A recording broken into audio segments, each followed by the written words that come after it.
تو ہم نے جس کا دامن پکڑا ہے اس کا نام شہزاد غوث اعظم ہے، اور شہزاد غوث اعظم نے ہمیں اتنا نوازا ہے کہ اب قیامت تک ان کے مریدوں کو مریدوں کے مریدوں کو مریدوں کے مریدوں کو کہیں اور جانے کی ضرورت ہے۔ اب ہم کہیں کہ غوث اعظم نے مردے کو جلایا تو کچھ بدعقیدہ بد مذہب لوگوں کے پیٹ میں درد ہو گیا۔ ہم نے کہا بھائی ہمیں تم سے بات نہیں کرنی ہے، کیونکہ شہزاد غوث اعظم ان سے بات کر کر آئے ہیں جو تمہارے گرو گھنٹال ہیں۔ 2017 مدینہ منورہ کا سفر، شہزاد حضور غوث اعظم ہمارے اور تمہارے بھی کی ماہیت و صحبت میں سفر مقدس کی سعادت حاصل ہے۔ شہزاد غوث اعظم ہمارے ساتھ دروازوں کے ساتھ حسن بن سلموں کے ساتھ تھے، ہم ریاض الجنہ میں بیٹھے۔ اب ہمارے لیے بھی یہ شان تھی کہ جہاں جاتے وہاں تو کھلبلی تو ہونی ہے، عاشقوں میں بھی کھلبلی ہوتی تھی اور حاصلوں میں بھی کھلبلی ہوتی تھی۔ اور وہ جس شان سے بیٹھتے تو تمام نگاہوں کا مرکز انہیں کا چہرہ ہوتا، کیونکہ لوگ ان کے چہرے میں پتہ نہیں کن کن کے چہروں کو دیکھا کرتا۔ کوئی ان کے چہرے میں سرکار موسیٰ قادری کو دیکھتا تو کوئی ان کے چہرے میں سرکار لطیف لاہوری کو دیکھتا، اور کسی کو ان کے چہرے میں غوث اعظم کی ذات نظر آئی اور نجف کی سرزمین پر حریت نے صدا لگا کر کہا کہ ہمیں کاظم پاشا کے چہرے میں حیدر کمران کا جلال نظر آیا، اور جس کی جیسی وابستگی اور بھارتگی ہوتی اسے پیر ویسے ہی نظر آئے، اور جس کا جس سے تعلق ہوگا اسی کا چہرہ پیر میں نظر آتا۔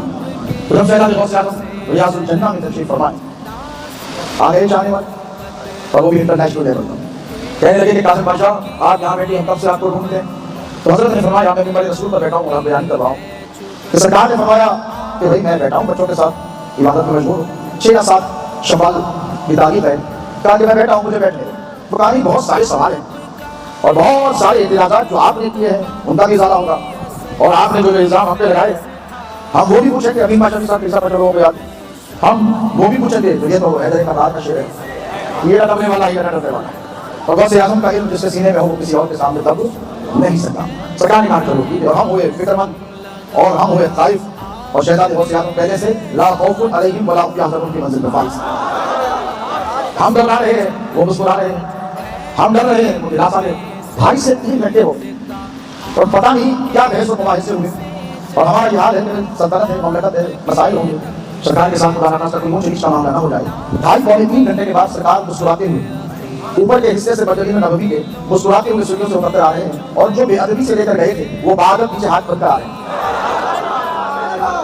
اب ذرا تصور کی آنکھوں سے وہ منظر دیتے ہیں، اور ہمارا یہ حال ہے کہ ہم کبھی حضور کی جانی کے پاس آتے ہیں تو کبھی سیدہ کے پاس آ رہے ہیں، ہم بے چین ہیں، بے قرار ہیں، اور سرکار بڑی اطمینان سے آرام سے سکون سے تشریف لے کر آئے، اور مجھے کیا بات ہے بھائی پریشان ہو گئے؟ ہم نے کہا بابا بات تو پریشانی والی ہی تیرا، تو کہا یہاں نہیں چلو ہوٹل پہ چکر بات کرتے۔ پھر ہم لوگ سب ہوٹل میں گئے، جان میں جان آئی، اور سرکار نے کہا باتیں تو بہت ہوئی ہیں لیکن ایک میرے جواب نے ان کو لاجواب دیا، اور فرمایا کہ میں نے ان کی عقیدے کی بنیادوں کو ہٹا دیا، اور فرمایا کہ وہابی ہے، میں نے ان کو سنی کو نہیں بنایا لیکن وہابی بھی ہے، یہ بھی فرمایا کہ میں یقین سے نہیں کہہ سکتا وہ خوش عقیدہ ہو گئے ہیں یا وہ صحیح عقیدہ ہو گئے ہیں، لیکن بیٹا مبارک میں نے ان کو بد عقیدہ بھی نہیں چھوڑا۔ تو ہم نے پوچھا کہ سرکار بابا بتائیے تو صحیح کے بات کیا ہوں؟ تو کہا ان لوگوں نے مجھ سے سوال کیا، اور غالباً وہ کہتا ہے موسویہ ہی کی محفل کے جلسے میں خطاب فرمایا تھا، سرکار نے ایک کلپ بتائی اور بتا کر کہا کہ آپ نے کہا کہ عبد القادر جیلانی مردوں کو زندہ کرتے ہیں، تو کہا قرآن اور حدیث سے ہمیں اس کا ثبوت چاہیے۔ کیا کہا؟ قرآن اور حدیث سے اس کا ثبوت چاہیے۔ تو سرکار پیر مرشد نے ان سے سوال پر سوال کیا، اسے جواب انتظامی کہتے ہیں۔ پوچھا کہ تمہاری رائے شیخ عبد القادر جیلانی کے بارے میں کیا ہے؟ اب وہ پورے اہل علم بیٹھے تھے، بغلے جھانکنے لگے، اور ان کو معلوم ہے کہ ان کے گرو گھنٹال کے جو گرو گھنٹال تھے ابن تیمیہ، انہوں نے اپنی کتابوں میں جا بجا سرکار پیران پیر عبد القادر جیلانی محمد سبحانی کے قصیدے پڑھے۔ پیران پیر غوث اعظم دستگیر کے جو توحید کے ترانے ہیں انہوں نے وہ علاقے ہیں، اور کتابوں میں آل سعود کی عرب کی جا بجا کتابوں میں حضور سیدنا عبد القادر جیلانی کا نام نامی اس گرامی انتہائی ادب اور احترام کے ساتھ ابن تیمیہ نے خود لیا ہے، اہل علم جانتے ہیں۔ تو سرکار نے پوچھا کہ شیخ عبد القادر جیلانی کے بارے میں تمہاری رائے کیا ہے؟ تو ایک نے کہا وہ بہت بڑے عالم تھے، ایک نے کہا وہ بہت بڑے زاہد تھے، ایک نے کہا کہ وہ بہت بڑے موحد تھے، ایک نے کہا کہ ان کی جو توحید کی تعلیمات ہے تم لوگ سنی ہو کر اس پر عمل نہیں کرتے، لیکن ان کی توحید کی تعلیمات پر ہم سب کے سب عمل کرائیں۔ بلکہ جب ایک ایک نے اپنی اپنی رائے پیش کر دی، اور شیخ عبد القادر جیلانی غوث اعظم دستگیر کے حوالے سے قصیدے پڑھتی ہے، عظمتوں کے ترانے گاتی ہے، تو حضور پیر مرشد نے پوچھا کہ قیامت پر ایمان ہے تمہارا؟ تو بولے ہاں ہے، قیامت پر تو ایمان ہے۔ تو پوچھا کہ قیامت سے پہلے ایک شخص آئے گا، اس کا نام میں بتاؤں کہ تم؟ تو کہا میں بھی آئیں گے، تو کہا وہ تو ادھر سے کھائیں گے، ادھر والوں کی بات کر۔ تو کہا ایک اور آئے گا، تو کہا آئے گا، اور آئے گا، تو آپ کی مراد کیا دجال سے ہے؟ تو شہزادے غوث اعظم نے فرمایا ہاں دجال سے. کیا پڑھا تم لوگوں نے ان کے بارے میں؟